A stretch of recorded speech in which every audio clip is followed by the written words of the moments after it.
Jā, emocionālais stāvoklis ir pamats tam visam. Mēs nevaram sākt vispār uzdot sev nekādus iedzīgus jautājumus un sākt strādāt ar sevi padziļināt. Ja mēs varam, bet tas viss būs caur tādām mokām un sāpēm un apdedzināšanos un tie procesi, kas prasa kaut kādas fiziskās spējas, un mēs varam motivāciju gūst arī no materiālā, no pienākumu sajūtas, no vainas. Tad, pareizāk sakot, būtu jāpāriet no vainas sajūtas uz pienākumu sajūtu, bet tikai tur, kur viņa patiešām ir jāliek. Un tā ir tāda daudz racionālāka, augstākas kvalitātes schēma. Vienkārši, jā, tas pats. Mums ļoti daudz, kas nāk jēlformā sākumā, ka mēs sastopamies ar kaut kādu situāciju, mūsu reakcija ir diezgan jēla uz viņas risināšanu. Un tikai pēc tam retrospektā mēs saprotam, ka varam labāk. Un tas ir viens no tiem pamatiem, no kuriem mēs sākam jau attīstīties apzinātāk. Ja? Un tā tad es piedāvāju šādu modeli, ka mēs sākumā parūpējamies par to, lai mēs jūtamies vismaz labi uz to momentu. Mums nav jājūtās, jāpiespiež sevi justies labi visu laiku, ja mēs vēl neesam uzbūvējuši tajā labsajūtā pietiekami daudz domformas. Mēs nevaram pieprasīt sev, ka mēs uzreiz viņā pāriesim. Tātad mēs noankurojamies kaut kādās gara stāvokļos ar to, ka mēs viņos esam bijuši ilgstošāk un esam tur veidojuši kaut kādus procesus. Tie procesi mūs tā kā arī noankuro. Un jo biežāk mēs praktizējam atlaišanu, teiksim, meditāciju kā prāta atlaišanu, jo vairāk mēs varam sākt skatīties cauri tam visam un pacelties augstākā, atvērtākā stāvoklī, ieiet pozitīvākā gara stāvoklī, un tad mēs varēsim dabūt daudz detalizētākas atbildes un risinājumus kvalitatīvākus, kas ir vairāk ilgtermiņā skatās, nevis uz to, kas šeit tagad šitais priekšmets, tas ir mans vai kam viņš ir.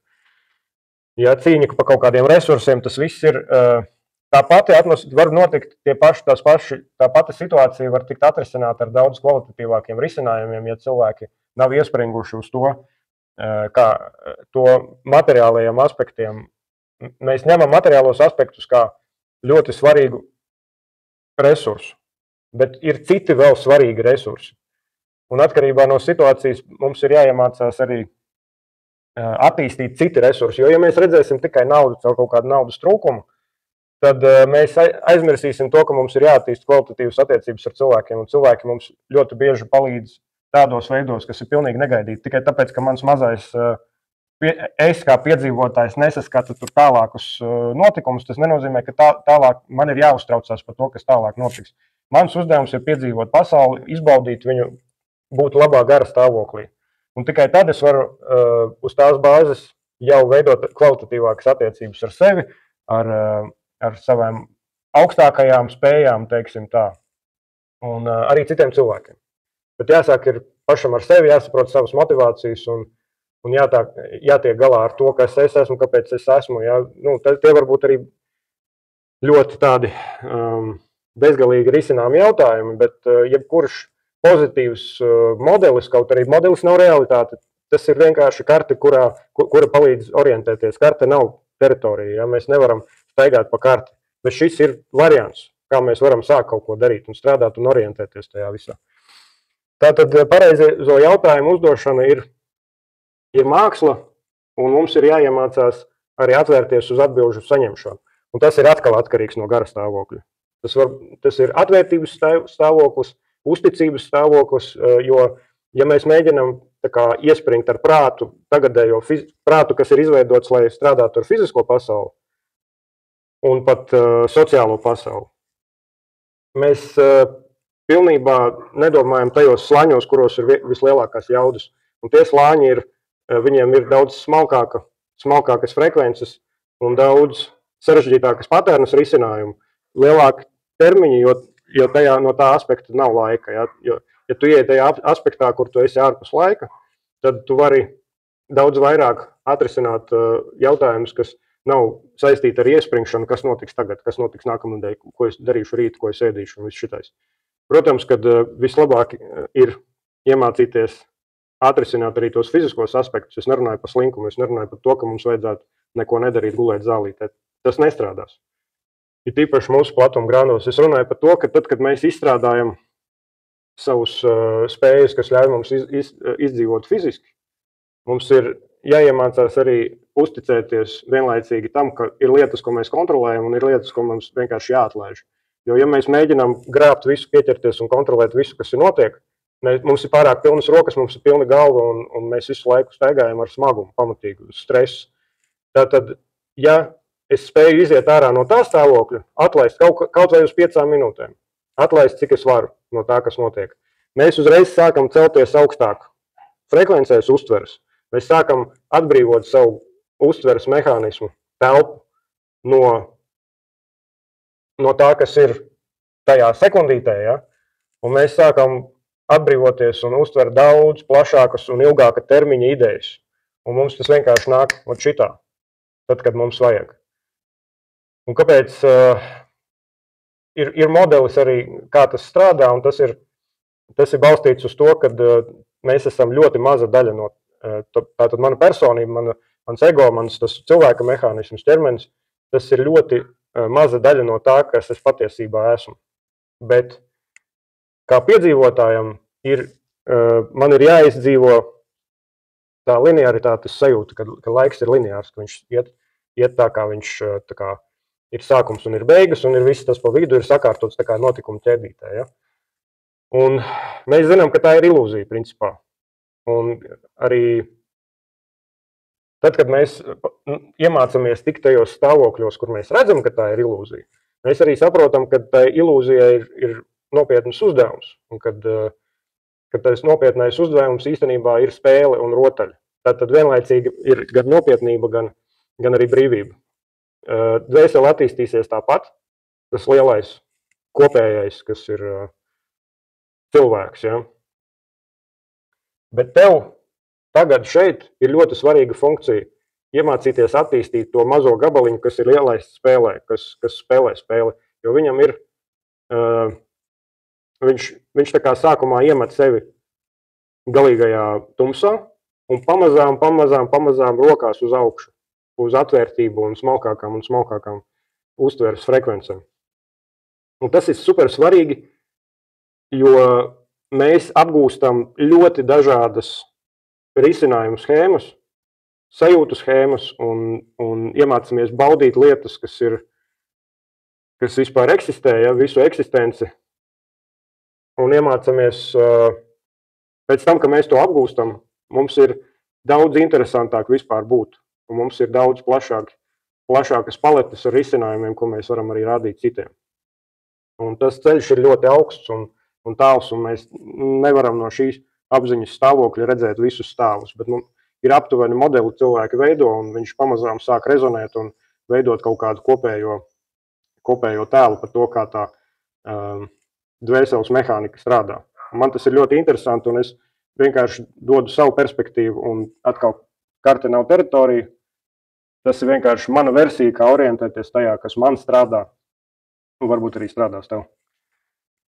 Tātad šajā attīstības modelī gars ir super svarīgs. Tātad, kā es jūtos, vai mans pirmkārt ķermenis jūtās labi, un tad jau visi slāņi emocionāli, un kā es varu kaut vai uz brīdi atbrīvoties no kaut kādām negatīvām sajūtām vai kaut kādiem uzmācīgām domām.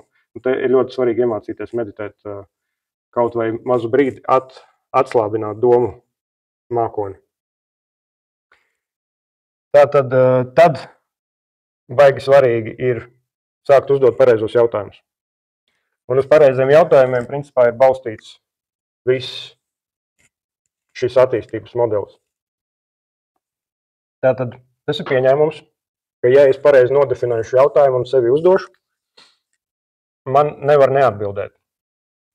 Ja es pārāk daudz uzturos kaut kādās zemākās emocionālos stāvokļos, tad tās atbildes būs tā kā brutālākas, un mums tā kā sitīs ārā no tā, kur mēs esam iestiguši.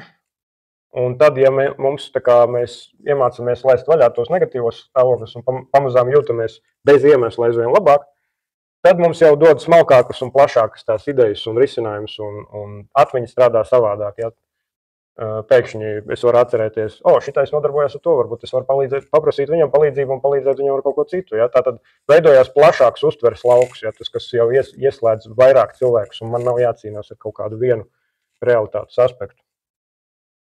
Un tātad jautājuma uzdošana attiecās principā uz visiem šiem procesu daļām, un pirmais ir instrumenti.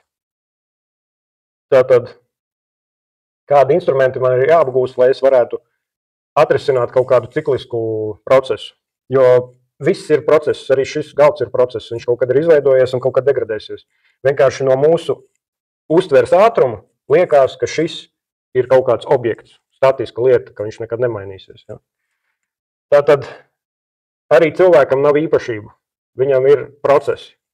Un ja mēs sākam skatīties uz visu kā uz procesiem, mēs sākam saprast, ka mēs varam ietekmēt viņus. Mēs varam meklēt kaut kādas stratēģijas, taktikas un risinājumus. Un instrumenti, kurus mēs varam apgūt, es par viņiem runāšu vēlāk, bet viņi ir diezgan daudz un interesanti, un jums būs savējie, man ir savējie, bet es arī gribu padalīties ar jums ar to, kas man strādā. Ja? Ir arī tādi, kas ir universāli, protams. Un tad ir modelis, tas ir tavs uzvedības process. Viņš ir pamatīgi saistīts ar tavu paštēlu. Tātad tas ir tas personības daļa, kura griež to procesu, ja, teiksim, tas pats, tā pati atkarība, teiksim, ja, varam, teiksim, ja es uzskatu sevi par smēķētāju, ja, tad man ir grūtāk ar to strādāt, bet ja es iedomājos, ka tas ir kaut kāds modelis, uz ko es varu skatīties no malas, uz mana personība, vai manu uzvedības tā schēma, ja, tad es varu sākt ar to, kā ar modeli strādāt, un es varu sākt viņu pārprogrammēt. Un viena no tādām lietām ir, atgriežoties ja, pie paštēla, ja. Tātad paštēls ir modelis. Tas nozīmē, ka mēs ar viņu varam strādāt kā ar modeli. Un ko paštēls no kā sastāv? Viņš sastāv no visādiem uzskatiem. Un attiecīgi arī filtriem. Uzskati rada filtrus. Un filtra piemērs ir tāds, ka ja mēs meklējam, teiksim, kaut kādu mašīnu, ko mēs gribam nopirkt, mēs pietiekami ilgi viņu pētam, mēs sākam saskatīt to, ka apkārt visur viņas ir. Varbūt viņas arī manifestējās visur apkārt, bet mums smadzenes sāk atfiltrēt viņas un rādīt mums. Jo pirms tam mēs viņas arī tik daudz neredzējām, un pēc tam tas ir kopējs mehānisms, bet mums arī gan uztvere sāk strādāt, un tas fokus sāk mainīties, gan arī tie notikumi sāk mainīties un rezonēt ar to fokusu. Tātad, ja es uztveru sevi kā smēķētāju, tas uzreiz, ka es mēģinu tikt vaļā no smēķēšanas, uzreiz iet divi pretspēki. Ja, un tad tur man stress ir par to, ka tātad sāk veidoties tā kā divas balsis, divi modeļi iekšā manī sāk cīnīties savā starpā. Un mēs gribam iemācīties tās cīņas visas pamazām pārorientēt tā, lai viņas iet pareizajos virzienos, lai mans modelis necīnās ar maniem mērķiem, ja, teiksim. Un tātad, kas ir viens piemērs, ko mēs varam darīt? Sākt identificēt sevi nevis kā ar smēķētāju, bet kādu, kurš varbūt pat pagātnē ir smēķējis, ka es vairs neesmu smēķētājs. Es neesmu smēķētājs. Ja? Un tātad, ja tu neesi smēķētājs, un tu runā patiesību, tad tu vienkārši neesi smēķētājs, un tu nesmēķē. Ļoti bieži pietiek arī ar to, ka tas ir lēmums. Ja? Bet tam ir arī, jūs jau redzējāt iepriekšējā modelī, ja, ka tur var strādāt arī ar citiem punktiem. Un arī tas viss atsauksies uz to modeli, kas ir paštēls tajā gadījumā. Tad ir process. Un tad, kad mēs uzdodam jautājumus, izstrādājam instrumentus un ar viņiem strādājam pie modeļa attīstīšanas, veidošanas, ja, vai citu modeļu graušanas arī. Tas modelis var būt arī, teiksim, sportists, ja tas ir paštēls. Ja. Modeļi var būt arī citi. Tātad pēc tam, ka mēs esam pastrādājuši pie modeļa, mēs ļaujamies procesam. Un tad, kad es esmu procesā, man jāmācās kontrolēt tikai to, kas ir kontrolējams. To, kas man nav jākontrolē, nekontrolēt. Tātad kritiskais prāts, viņam ir uzdevums, viņš salīdzina visu laiku ar to, kas ir jauna informācija, ar to, kas jau ir iekšā, jau ir bijusi. Un tātad, ja tas nesakrīt ar kaut ko tādu, kas ir ar mums jau noticis, it īpaši viņš visvairāk veidojās mūsu tā programmēšana līdz 7 gadu vecumam, protams, arī tālāk mēs veidojamies, bet līdz 7 gadu vecumam mēs praktiski visu laiku esam transā, un attiecīgi mūsu apziņa tā reāli sāk mosties vēlāk, un mēs sākam darboties uz tās programmatūras, kas mums veidojās līdz tam. Un tātad tas, kā mani bērnībā uztaisīja, tā es arī maucu. Ja, tas, ko vecāki atzina manī, un nevis tas, ko viņi teica, bet tas, kā viņi uzvedās, un tas, kā uzvedās cilvēki man apkārt, un no tā es tā kā tas cilvēks parasti sastāv. Bet tas ir automātiskais cilvēks, un mēs mācāmies strādāt ar tām programmām, jo lielākā daļa no viņām ir laba, bet ir diezgan daudz gļuku cilvēkiem. Un ar tiem gļukiem mums jāiemācās strādāt, un kritiskais prāts arī būvē mūsu uzvedību, pamatojoties tā kā uz tiem gļukiem. Tātad izņem gļuku, un pēkšņi cilvēks nezina, kā būt un ko darīt. Ja? Tāpēc mēs ļoti baidamies un aizstāvam arī tos. Un arī tām programmām ir tā kā sava dzīvība, un viņas aizstāv savu eksistenci, un mēs nevaram vienkārši uzbrukt viņām. Mums ar viņām ir jāsarunā viss, principā. Arī ar ego. Ego ir tieši tāds pats aparāts, un viņam liekas, ka viņam ir viss jākontrolē. Un tikai tad, kad viņš nomierinās, ka viņam nav viss jākontrolē, viņš ir šeit pārdefinējis sevi kā piedzīvotāju, un uzreiz paliek vieglāk. Un mazāks tā kā spiediens ir uz to ego. Tātad, kad mēs ieejam pareizajā apziņas stāvoklī, ja mēs tad strādājam uz instrumentiem, tad pareizāk sakot, mēs izmantojam instrumentus, lai formētu modeli, un tad mums ir process. Ja, un pie šī procesa mēs palikām. Tātad šajā brīdī, kad mums ir izveidots kaut kāds modelis, mums jāiemācās ļaut viņam darboties un neklupt viņam virsū visu laiku, jo savādāk mums ir atpakaļ saite ir pārāk īsa, un mēs sačakarējam visu to, ko mēs gribam būvēt. Un tāpēc jāiemācās procesa laikā atlaist maksimāli un kontrolēt tikai to, kas ir jākontrolē. Tas tāpat kā braucot ar mašīnu, mēs sākumā esam ļoti apzināti un kontrolēti, ja, un pēc tam, teiksim, mēs varam, tad, kad neesam pie stūres, mēs varam visu laiku atcerēties tās situācijas un pārgramot un veidot sev uzvedības modeli. Un viņš ļoti efektīvi veidojās tieši tajos stāvokļos, kad mēs neesam tajā procesā, bet mēs strādājam pie tā modeļa. Šis ir transa stāvoklis, kad mēs strādājam ar modeli. Un tad, kad ir process, tad jau mums tā automātika griežās pati par sevi. Var iedomāties, ka tie ir tā kā zobrati, ka šeit mēs transa laikā pazeminam to ātrumu, kurā viņi griežās, un mēs varam tos zobratus mainīt un redzēt, kā viņi strādā un ietekmēt. Un tad, kad mēs savukārt esam procesā, mums ir ātrāk viņi visi griežās, tie modeļi kā zobrati. Un mums ir jākontrolē tikai tik, cik vajag, cik tas process pieprasa. Un nebāzt spieķus iekšā tur visu laiku. Nu, protams, ja kaut kas kritisks notiek, tad ir jāiemācās arī atkāpties, bet principā, ja mēs visu laiku uzbrukam tam modelim, un arī mēs neesam pareizajā smadzeņu frekvencē, mēs neesam emocionāli pareizā stāvoklī, mēs sākam sist sev ārā. Tāpēc jāiemācās ļauties dažādiem procesiem. Protams, izvēlēties pareizos procesus, pareizās plūsmas un ļaut sev plūst pa to plūsmu jau daudz vieglāk.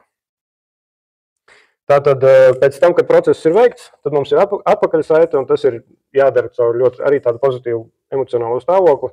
Un bez tādas kritikas, kā destruktīvas kritikas, bet ar konstruktīvu tādu pieeju un sapratni pret sevi un pret pasauli un pārējiem, nevis ka vaino kaut ko vai kritizē. Jo mums iemācīja kritisko prātu vecāki, tad, kad mēs sākām staigāt, runāt un bļaustīties un laust mēbeles, ja, mums sāka mācīt to, ka mums ir jāizveido paškontroli. Un mēs, protams, to uztvērām pārāk asi, jo mēs bijām tajā bērna stāvoklī, un mēs izveidojam kritisko prātu. Nevis kā paškontroles mehānismu, bet tas ir tā kā pāraudzis un kļuvis pa monstru. Un tad mēs kritizējam sevi, čakarējam, un tad tas ir izaudzis, un mums varbūt pat rodās ilūzija, ka mēs esam kaut kādā ziņā perfekti. Un tad mēs sākam čakarēt citus. Un tad mēs braucot pie stūres var to vislabāk redzēt, kā cilvēks reaģē uz pasauli, jau uz citiem, kā tur tas brauc un tādā garā. Ļoti bieži, nevis ļoti bieži, bet principā viss, kas notiek, tas jāsaprot, ka tas notiek uz labu.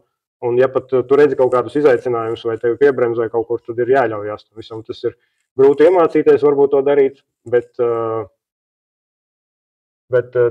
tu plūksi ļoti saldus augļus no tā, jo tas visu laiku kritiskais prāts, viņš ir bieži vien pārņēmis cilvēku, un mēs visu laiku dzīvojam tajā gara stāvoklī, kas nav. Viņam ir ļoti lēna attīstība, un viņi ir saistīti tikai ar ego problēmu, kaut kādu ilūziju risināšanu. Ja. Ļoti liela daļa no tā visa ir tīra ilūzija, un tad, kad mēs sākam atpūtināt to ego. Mēs nevis viņu iznīcinām, nevis tā kā saka, ka tev ir savs ego tur jāiznīcina vai kaut kā. Nē, tu viņu neiznīcinās, tu viņu tikai nokaitinās. Viņš tikai izlīdīs caur pilnīgi citiem kanāliem, un tu būsi vēl lielāks kretīns nekā tu biji. Tikai tev būs ilūzija, ka tu esi sagrāvis savu ego. Tavs ego ir ļoti svarīgs mehānisms. Viņš šeit rūpējās par tavu fiziskā ķermeņa un tā kā īstermiņa izdzīvošanu. Viņš tev tur fokusu uz šo spēli. Ja? Bet ja tu aizmirsti, ka tā ir spēle un sāc viņu pārāk uztvert nopietni, tad tu sāc dzīvi čakarēt sev un visiem pārējiem. Ja? Tā tad nekas nopietni, jā. Bet pat cik nav laika kā tāda, ja? Tā tad, ja mēs uztveram to, ka man vajag visu te un tagad, mēs sākam mēģināt kontrolēt visu, lai notiek uzreiz tā, kā es gribu. Jo savādāk ir bailes, jo tas ego prāts neredz tik tālu, viņš knapi redz stundu uz priekšu. Ja? Un ir pierādījis sev, ka viss, kā viņš iedomājās, praktiski nav tā beigās, un tad viņš uztraucās par to, lai kontrolētu to visu, kas notiek. Un tas ir jāiemācās, tāpēc ir jāiemācās uzticība tam lielākam sev, jo tas, kas ir piedzīvotājs, viņam ir jābūt piedzīvotājiem. Viņam uzdevums ir piedzīvot pasauli un mācīties, cik var, un uzturēt sevi labā gara stāvoklī. Pat tas nav obligāti jārāda visiem, ka tu esi priecīgs un laimīgs. Vienkārši iekšā to var darīt ar, teiksim, elpošanu, iedomājies, ka tev sirds smaida, ja? Iedomājies visādas, tu iedomājoties lietas sūti tā kā signālus savam kopējam es. Un tās metodas mēs apgūsim, un viņas ir ļoti efektīvas. Tātad, pēc tam, kad ir process izbaudīts, tad ir atpakaļsaite, un tad mēs varam arī sākt izstrādāt jaunus jautājumus, jaunus instrumentus apgūt vai arī atstrādāt, attīstīt tos, kas jau ir. Un mēs varam veselīgi attīstīt tālāk modeli. Mēs viņu nevainojam, mēs uztveram viņu vienkārši kā programmatūru. Es nesaku, ka cilvēks ir vienkārši programma, bet ja mēs iemācāmies uztvert bez tādām kaut kādām briesmīgām emocijām, ja, mūsu to personību, ja, vai cilvēku sevi, tad mēs varam pabīdīt tās programmas, ko mēs darām. Tātad es neesmu ne manas domas, ne manas sajūtas. Jānonāk līdz tam. Ja. Tur var pameditēt bišķiņ, kamēr tu nonāc līdz tam. Principā, iedomājies, kas ar tevi notiek, kad tu nedomā. Ja tu būtu tavas domas, tad tu nebūtu, bet tu esi. Ja, un tas pats attiecās uz emocijām. Tas pats beigās attiecās arī uz ķermeni, ja tik tālu cilvēks tiek. Tātad tas viss ir būvēts uz procesiem. Un ja mēs iebraucam, kā strādā process, mēs varam viņus attīstīt tai vietā, lai viņus vainotu. Un arī mēs sevi sākam uztvert kā procesu, mēs arī citus sākam uztvert kā ļoti kompleksus un saliktus, bet procesus. Nevis tas tur ir tāds un tāds. Cilvēkam nav īpašība, viņš vienkārši sastāv no procesiem. Un tātad, kā mēs varam attīstīt savus procesus un kā mēs varam pēc tam attīstīt pasauli. Ja?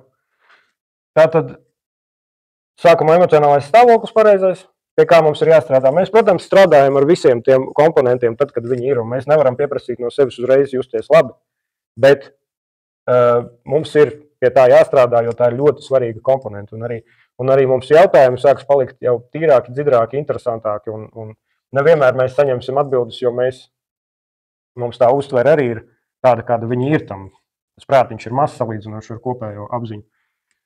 Bet lielākā daļa jautājumu mums atbildēs ļoti detalizēti un interesanti, un es esmu pareizajos apziņas stāvokļos saņēmis vienkārši ļoti detalizētas atbildes uz jautājumiem. Un ir arī jautājumi tādi, kuri attiecās uz tādām lietām, ko, teiksim, zinātnieki runā. Un tad, kad es uzdodu sev tos jautājumus pareizajos apziņas stāvokļos, par ko runā zinātnieki, es saprotu, ka viņiem nav kaut kas pielicis. Un tādu lietu nav baigi daudz, bet pietiekami daudz, lai es varētu sev apstiprināt, ka tā balss, kas ir manī vai kurā es esmu, ja, tā apziņa ir daudz attīstītāka nekā mūsu tā prāta pasaule. Jo prāta pasaule, viņi atkal nokritizēs visu, kas jau nav precīzi nebūvējās uz iepriekšējiem pieņēmumiem. Jāsaprot, ka visa fizika arī sastāv no pieņēmumiem. Un es gribētu atgādināt arī to, ka psiholoģija sastāv no pieņēmumiem un novērojumiem. Mums būtu ļoti svarīgi saprast to, ka mums ir jābūvē visādi modeļi jauni un jāsāk ar viņiem eksperimentēt. Nevis uzskatīt, kad tie modeļi mūs ir vai nu viņš ir perfekts, vai nu viņš nav nekāds. Ja? Tad mēģināt spēlēties ar modeļiem. Šis arī attīstās un būs daudzi, kurus es rādīšu arī, kuri attīstās. Un labāk ir sākt ar kaut ko, nevis sēdēt un gaidīt kaut kādu ideālo modeli. Karte nav teritorija, un realitāte ir daudz sarežģītāka nekā jebkas, ko es varu uzzīmēt uz tāfeles. Un tāpēc aicinu ļauties kaut kādām jaunām idejām un gan neuztvert visu pārāk nopietni, bet vienlaicīgi spēlēties ar visādiem variantiem un pētīt, kā tas strādā un mēģināt saprast, kā tu pats darbojies iekšā un kā tu vari līst ārā no kaut kādām bedrēm un kā tu vari arī attīstīt sevi ārpus taviem iepriekš pieņemtajām normām un ierobežojumiem. Un saprast arī, ka tev nav jādara viss un tev nav jābūt par visu visiem un jācīnās visu laiku ar pasauli, bet tas, ko tev patiesībā vajag, ir daudz vienkāršāks kaut kas, uz kā var būvēt jau kaut ko daudz interesantāku. Ja, tā kā iemācīties noņemt to slodzi no ego un sākt būvēt jau interesantāku un patīkamāku iekšējo atmosfēru un tālāk jau attīstīt sevi plašumā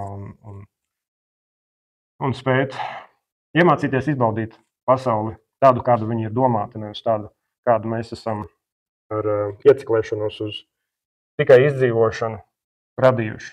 Jo tad, kad mēs attīstam savas uztveres spējas ārpus tikai tā, kas notiek īstermiņā izdzīvošanas rāmī, mēs tikai tad varam uztvert lielākas schēmas, kuras mums palīdz ne tikai izdzīvot, bet arī dzīvot laimīgi kopā visiem un ilgtermiņā, ne tikai īstermiņā kaut kādām mazām grupām. Un ir ļoti daudz visādas cilvēku grupas, kuras grib visādi pakļaut citus. Un ir indivīdi, kas grib instinktīvi pilnīgi pakļaut citus, bet tas viss ir balstīts uz īstermiņa domāšanu un pieķeršanos materiālajām kā galējam tiesnesim. Ja? Tātad vai nu es esmu bagāts vai es esmu sūds. Un ar bagātību nav tieši saistīta laime. Un īstenībā, tad, kad cilvēki tiek pie bagātības, jūs ļoti labi zinat, kad viņi sasniedz to, ko gribēja, un saprot, ka tas nedod gandarījumu. Bet izdzīvošana ir ļoti svarīga vienlaicīgi. Bet izdzīvošana ir vairāk saistīta ar kopējo sadarbību un kopējā gara cienīšanu un mīlestību pret sevi nekā visām bagātībām, visiem Lamborghini un visu pārējām. Labi, tas šodien viss. Paldies!